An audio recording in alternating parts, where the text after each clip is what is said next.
My name is Peggy Adams, and I'm the president of the League of Women Voters of the Flint area. With partners of Communities First Incorporated, represented by Joel Arnold, and Flint Beat, represented by Jaquanda Johnson, we're bringing you this forum because we share a purpose to engage, empower, and educate Flint area voters. We're happy to bring you a virtual community forum today to help you decide which candidate for the Michigan State House and Senate in your districts will get your vote. Questions will be asked by representatives from Flint Beat and League of Women Voters. That would be Jaquanda and myself. While Communities First Incorporated staff will ensure the forum remains on time and on schedule.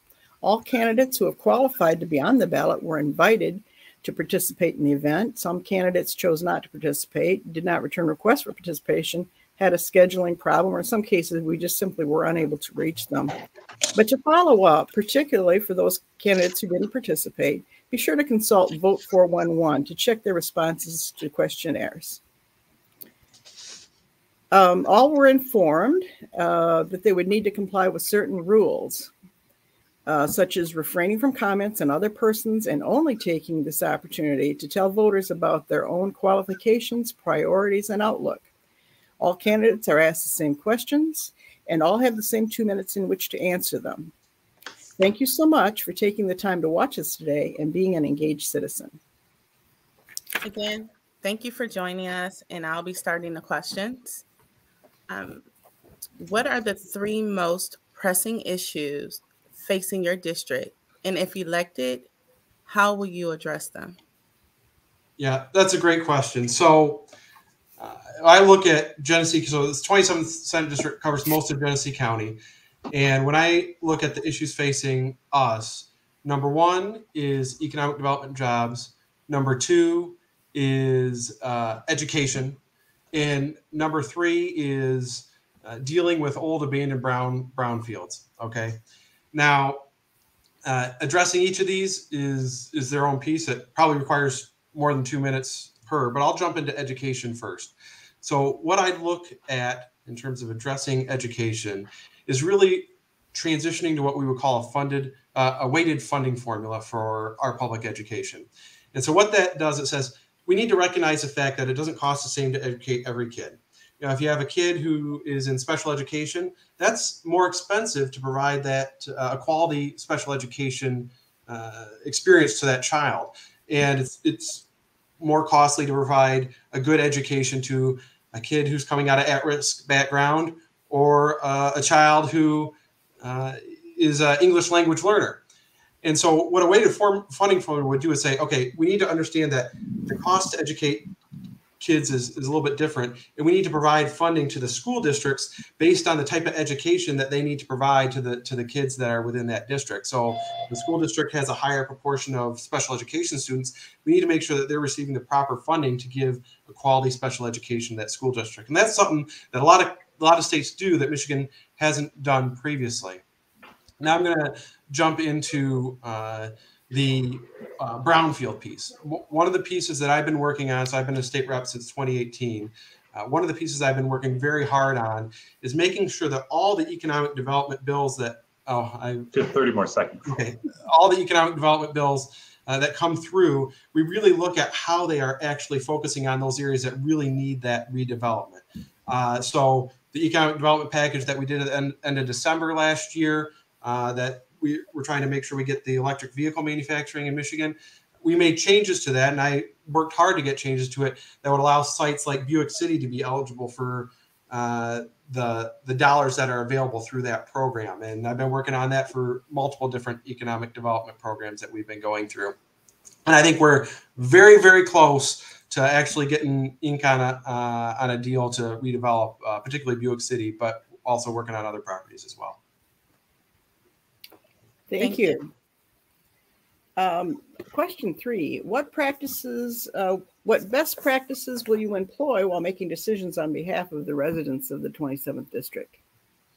Yeah, so the way that I approach my job as a state representative, or the way that I would approach the job as a state senator, is to spend a lot of time talking to and listening to constituents, the residents of the 27th District, understand the issues that they're facing, and then try to reflect that in the work that I do.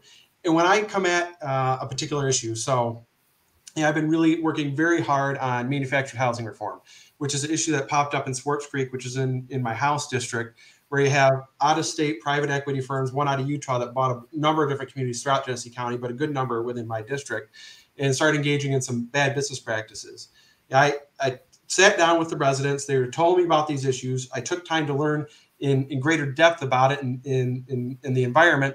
And then I started working with the folks who are in the majority in the legislature, the Republicans, and the industry and consumer advocate groups to develop a package of bills that would really reform and strengthen the consumer protections for residents of manufactured housing parks. Now, we got that. It's a 7-bill package, Republicans and Democrats, bipartisan. We got it through the House. It's stuck in the Senate right now. And I'm hoping will be able to get it through by the end of the year. I don't know that that's possible. We've run into a few roadblocks with some of the folks in the Senate, but we're going to try to work through that and see if we can get it over to the governor's desk. But that's the way I approach it. I listen to the things that are coming up in the district, and I say, okay, well, who do I need to talk to actually enact some change that's going to be relevant for the folks that I represent? And whoever that is, I sit down and try to work with them so we can get something across the finish line. Question 4, what efforts, if any, would you take as an elected leader to ensure transparency and access in governance?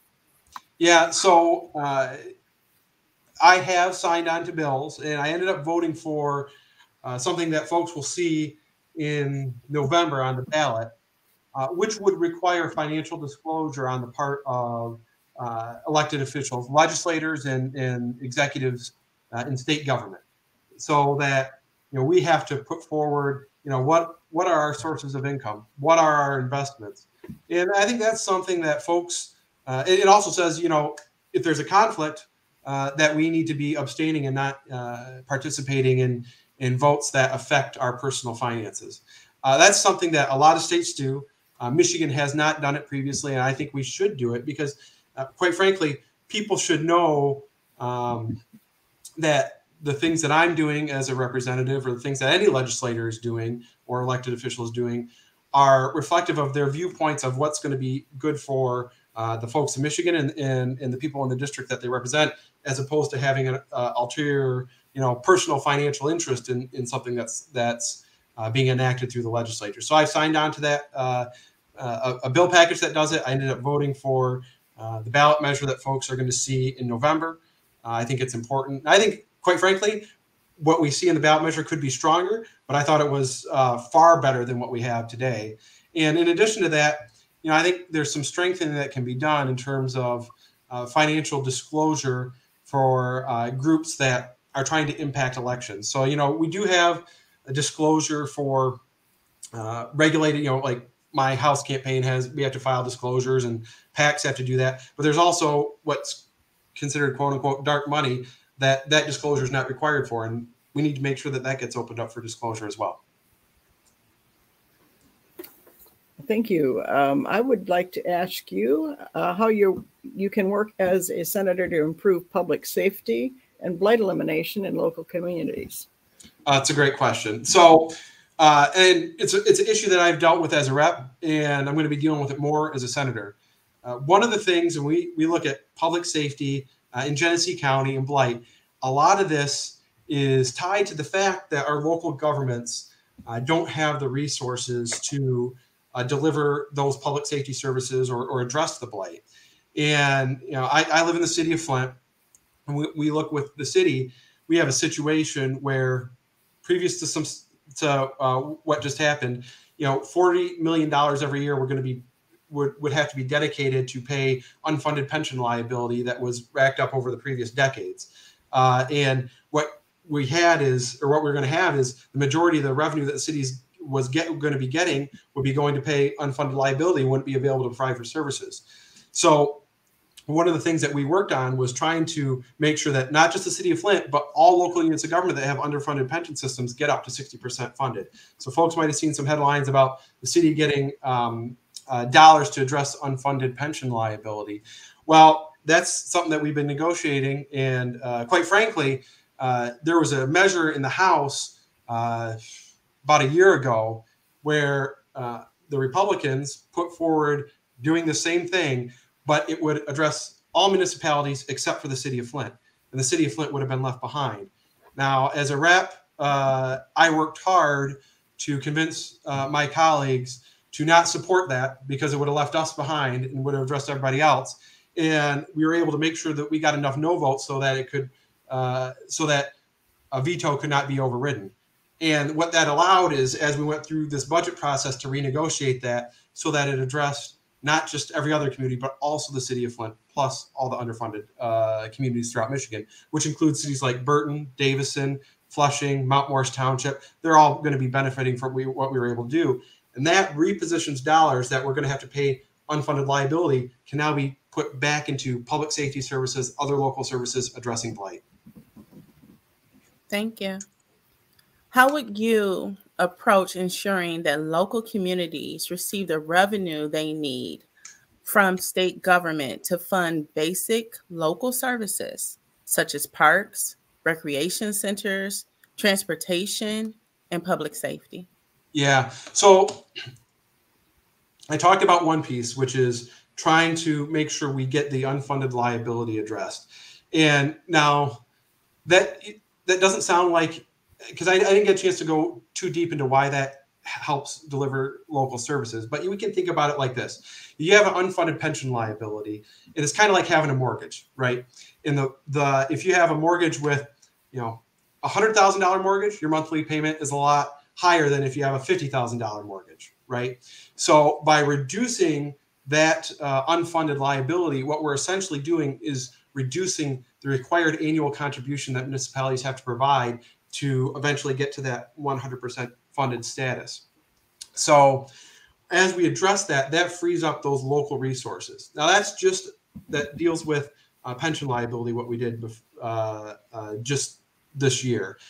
There's also issues that municipalities face in terms of unfunded, what they call OPEB, other post-employment benefits. And that's kind of the next piece I think we need to work on. And that's like retiree healthcare. We need to make sure we start moving towards getting that more fully funded so that the annual required contribution is reduced there. And then it frees up that revenue to then go into local services. Now, this year we were able to boost revenue sharing by 5% ongoing to cities, villages, and townships. We need to continue to try to make up ground because we lost a lot when we went through the previous recession. But really, what we need to do is if we create a virtuous cycle. In Genesee County, a lot of areas, we've been kind of having a negative spiral. But as we free up revenue, people can invest into services addressing issues locally. That makes places more attractive to live, have better job opportunities, which means more people are going to move. It improves property values, which provides more additional revenue. It's what we're creating a virtuous cycle where each improvement begets another improvement later. And that's really where we're trying to get to. Thank you. Well, now for a question where you get to kind of sum this up. Why should voters consider electing you to this office? That's a great question. So the reason that I first put my hat into the ring in 2018 is, as I said before, I live in the city of Flint, and I really experienced the fact that government can just happen to you, right? And if you're not actively participating, I felt, in some way, I was not in office, but the fact that I hadn't pushed myself out there meant that I bore some responsibility through inaction, right? And so that's why I ended up going in 2018. There's a lot of issues that our community needs to be addressed, and I've been working on some of those. And I think we got more to go in terms of making sure that local governments are able to provide good services, that we're able to redevelop these brownfields, that we're able to provide a good quality education for folks, and we create that virtuous cycle for our communities. But what I think I bring to the table that other folks don't is I have the ability to actually get some of this stuff done. I think I've shown that in the House. I've been able to get things funded for communities that I represent. Got seed funding for Beecher to start working on building a new high school there.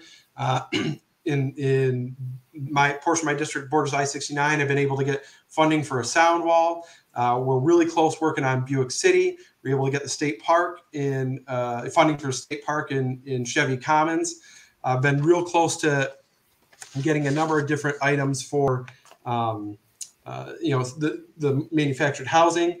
Recently, in the most recent budget, mental health has been a major issue in the community. We were able to get funding for 70 psych med beds to be located in Flint. So that's on the near horizon there. I think I have the ability to be able to deliver results for a community that really needs results. Well, thank you so much for your participation. Thank you very much for having me.